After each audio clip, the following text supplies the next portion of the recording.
playing the card, it's just been a long time since we last saw him play Master. By the way, ladies and gentlemen, jumping into game number 3 between both teams here, Love Esports and Team Bosskurr. Who's gonna take this win? We shall see after witnessing a beautiful graphics of the Land of the Dawn. Thank you so much, production. Let's see who takes game number 1.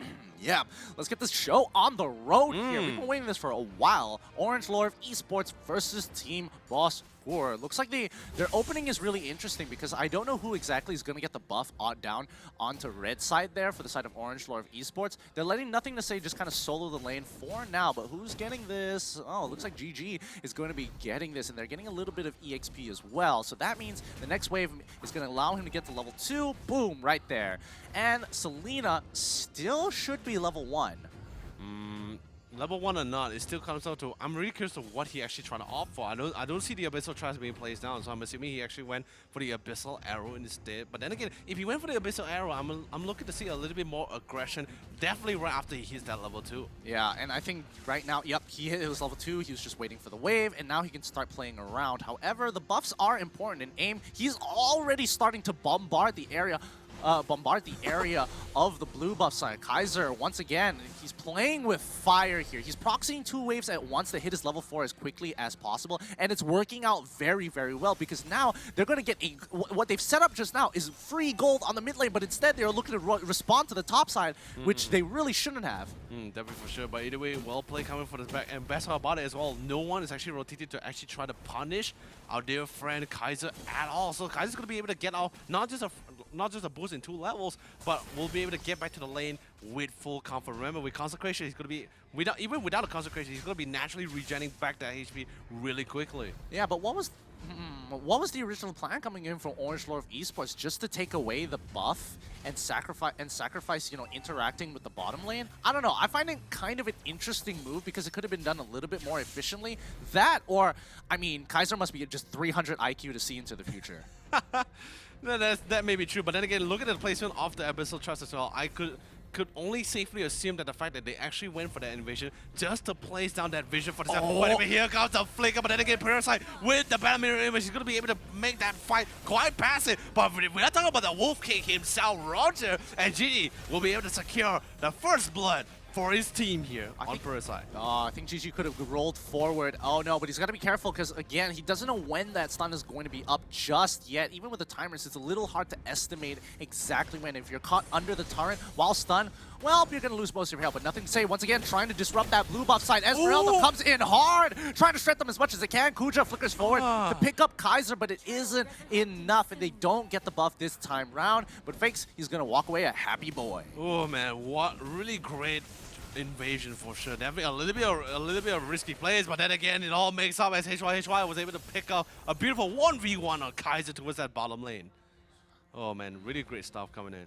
Yeah, it's been good works, but again, very passive gameplay coming in from both sides. Nobody really dedicating all their resources, and so far only Louvre was the only ones making the moves. And Kuja, he's going to be absorbing everything. Blazing Duet, don't care, just going to absorb as much as I can. Walk away, only loses about half of his life, but luckily the Tortoise Poissance was there to add that extra damage. Yeah, but then again, this is exactly what Kuja is trying to go for as well, because he noticed that the fact that GG was actually soloing this turtle, so he just had to buy enough time as long as possible. But Nothing to Say comes in with the reinforcement. Team Bosskurr will not be able to take down this top tier 1 tower for long. And with the reinforcer coming in, this is going to be allowing the rest of the team to open up the map a little bit more better. Yeah, oh man, Eudora's such a threat. Her stun is just such a powerhouse, and there's nothing you can, there's not a lot of counterplay you have to it for a lot of these heroes, but those who do have to be super careful. And now, getting ganked HY quickly coming out of it, uses the darkness to buy some distance and time to push them out, while on the opposite side of the map, Orange Louvre Esports look to try and take this top tier 1. Really great sound of the fact that Team Orange Louvre Esports just totally understand the fact that like we have this early game aggression and potential. Let's just try to get as many objectives as possible. Although yes, there were some moments they did lose some of their buffs towards the invasion coming from the side of Team Bosskurr, but I still totally fine with that because GG is still going quite strong. Yeah, GG knows that Sakura is on his way. If she has Flicker, he's in trouble. Yep, he's dead anyways. Ah, that's rough. That is rough. That is very rough indeed. And the worst part about it as well, Nothing to Say was not really in the vicinity to really back him up either. Wrong place at the wrong time, maybe? I think he just got a little greedy. Like, you could see him walk up intending to fight, but the moment that his teammates made the call of, hey, we don't know where Eudora is, he is on the run. And unfortunately, at that point in time, Sakura still had his flicker. Ooh, guys are going to come straight to the back line. Brilliance by HY. HY is going to be coming in as well just to get out of that, just in case. Abyssal Arrow will be able to connect, but then again, this is on top of a box here. I don't think you really want to try to jump on top of a box here, especially when Sakura is still in play and still alive. Oh, nothing. Oh, wait, hold up here. Hold up. The gang coming in from that top side, catching HY off guard, and while he was midway doing his jungle camp. Really unfortunate there as well, but still big pickup coming from inside Team Bosskurr. Kill score currently tied 2-2 here. Net worth, I say it's pretty much very similar. Same goes for towers, 1 for 1. Now all comes down to see who can secure this turtle. Looks like Team Bosskurr has the upper hand in securing it because they have the amount of number of men here, and they will safely secure it with that retribution. Yeah, just look at the counter proxying coming in from both of these teams. Esmeralda just chilling by bot side, clearing that wave, while you can see that Uranus on the bottom side as well, trying to proxy the exact same wave. So both sides not really getting too far with anything here. They're just clearing the waves, taking a camp, and then looking to rotate. Ooh, Demon Hunter Sword also going to be picked up on the side here, Pura side as well. That's going to be pretty big. Definitely not big enough if he really wanted to try to go for this 1v1 against GG. Yeah, they are just trying to control this river line here.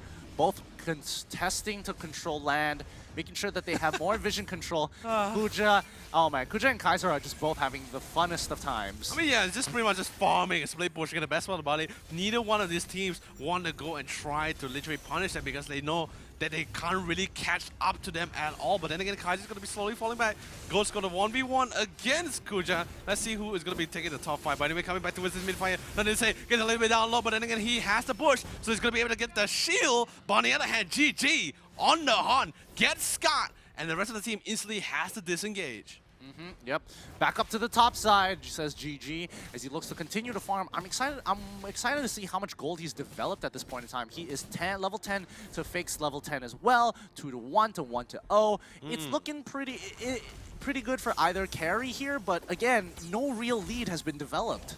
No, the thing is just, ooh, by the way, beautiful Cash Face has literally having the top of the time, but Sally can't say the same for Sakura, but she's still holding on the line as long as possible, but Sally, instantly Eudora will be able to pick up 1 for 1 before she fell.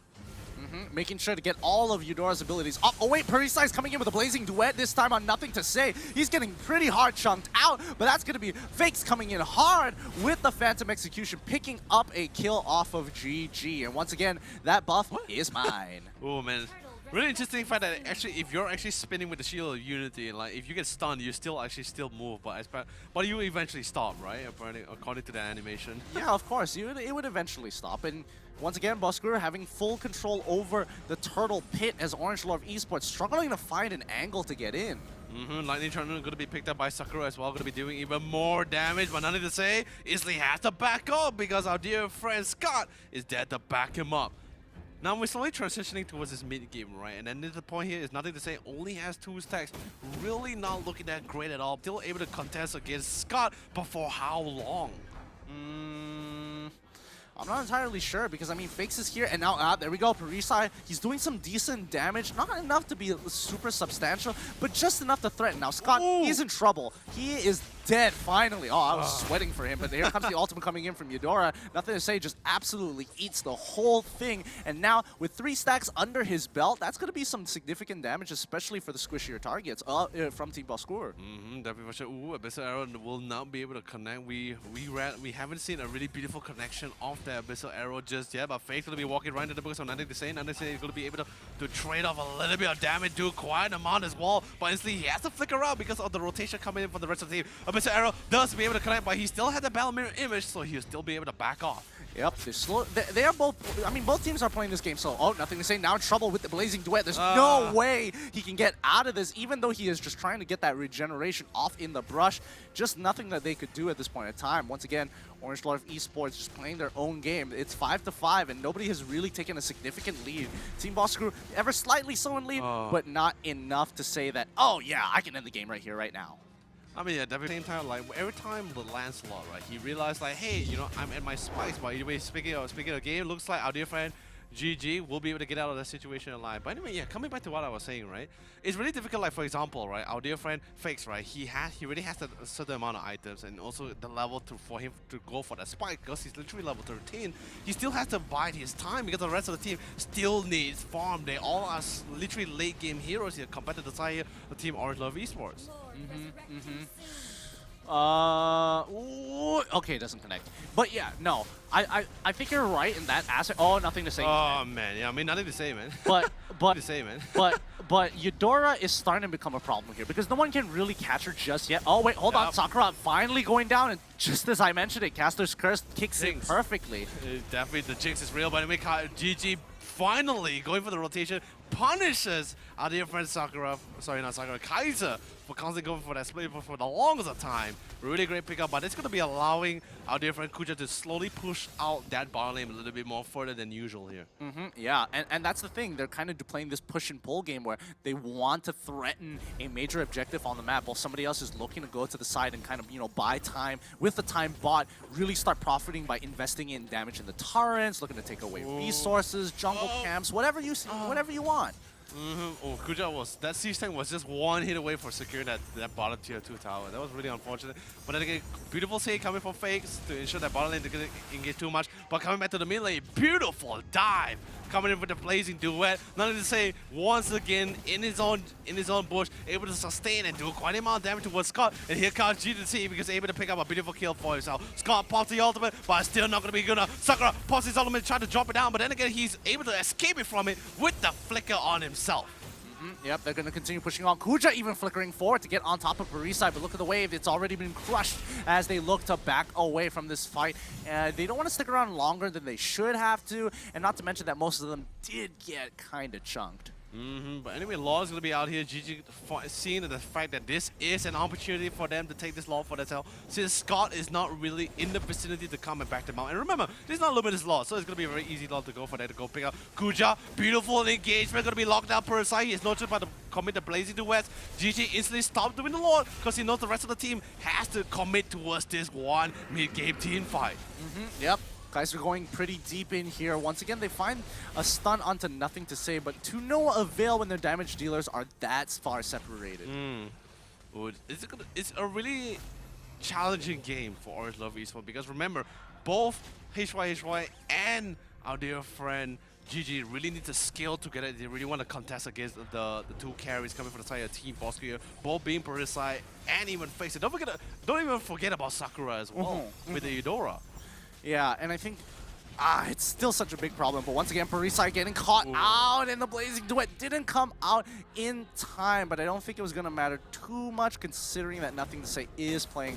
Sorry, that Kuja is playing the Esmeralda. What are they doing? Oh, the Nothing to Say was already in the middle of their fight. I couldn't even see his portrait on the mini-map here. As they find that first initial kill, OLE are looking to go in hard as quickly as possible to push them off of this main objective. I mean, they had to try to zone him out because GG is trying to solo this Law as quickly as possible. He has the Retribution, so he's going to be able to safely secure it. And with that Law picked up as well, he's going to be able to pick up the Necklace of Endurance, Dominant's Eyes, and even the Queen's Wings for themselves. There are a lot of items. Hopefully this item boost here for themselves will be enough to win them the next clash here. I mean, it's 3-2 turrets so far. Lord is walking down through bottom side. Orange Lord Esports has an opportunity to take this game away. If they go for the picks here down in the mid lane, or at least pick up one of them, that win itself is so worth it. Ooh, GG bringing out the amount of damage on Face, but the best arrow is going to be able to connect. But sadly, there will not be any follow-up because the rest of the team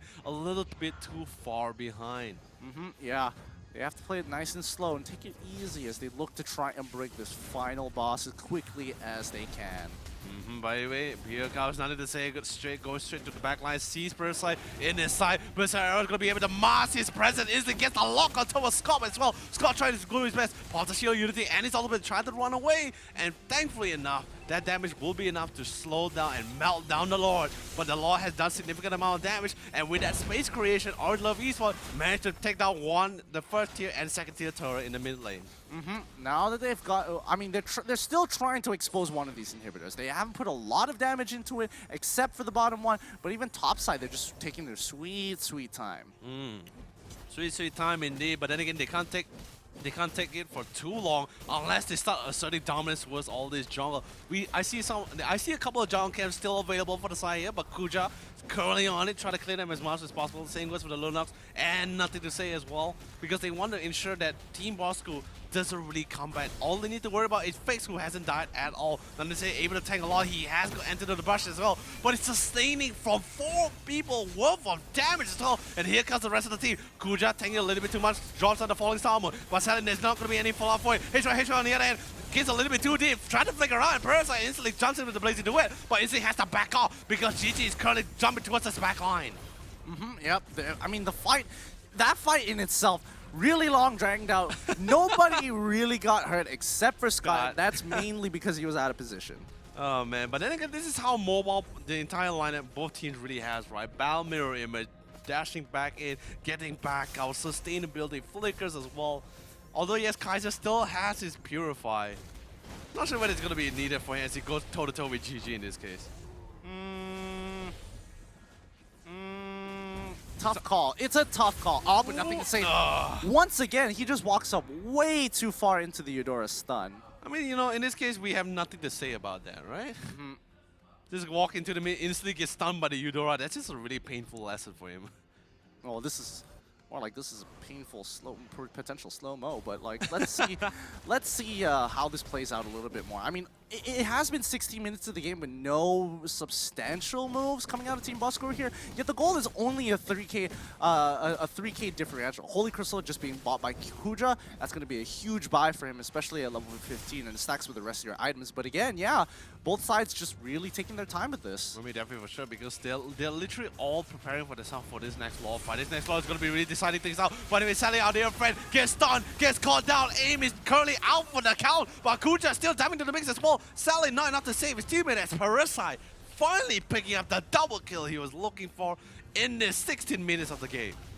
I mean, this is looking pretty grim for the side of Orange Lore of Esports. I'm not entirely sure how they're going to try and win this game out, but they will give it a shot as they look to continue rotating towards the top side. My guess is that they want to get top tier 2.